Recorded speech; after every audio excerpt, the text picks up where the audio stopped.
Abraham Lincoln is getting his day in the Sunshine State. Governor DeSantis unveiled a new statue of the 16th president in the Villages today. It's part of America's 250th anniversary celebrations. Fox 13's Evan Axelbank explains why the governor chose to honor Honest Abe.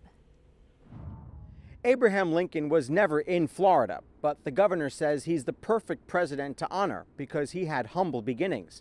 Florida had humble beginnings too. Abraham Lincoln knew that if he was remembered at all in history, all right, it would be for the Emancipation Proclamation.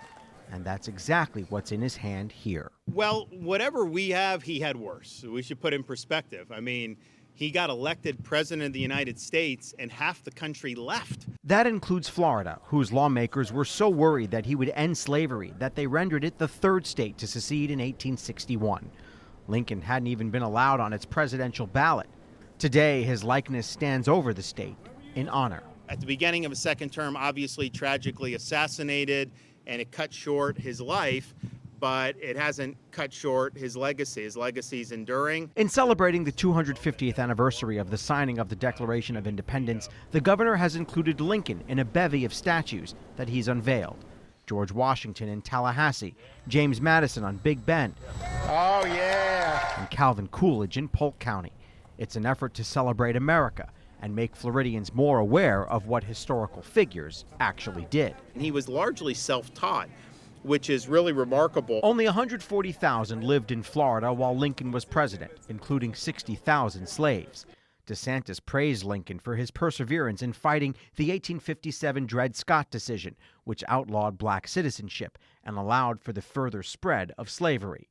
Lincoln understood that even a Supreme Court decision need not be final, that it takes work to lawfully see the unjust overturned. Secession was seen until the Civil War as a legitimate way of solving political differences.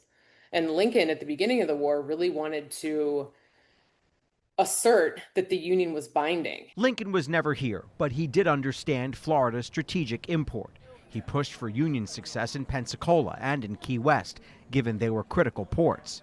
Lincoln suspended habeas corpus in Florida to make it easier to capture Confederates.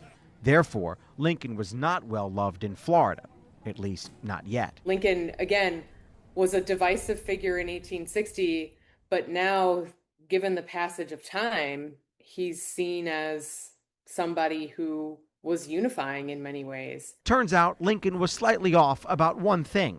He'd be remembered for the Emancipation Proclamation, yes, but also for a lot more, even in a state that once shunned him. He's in a very, very rare echelon in American history, and now we'll always have this here to be able to pay proper respects. The governor says there are more statues he's going to be unveiling during the rest of this year.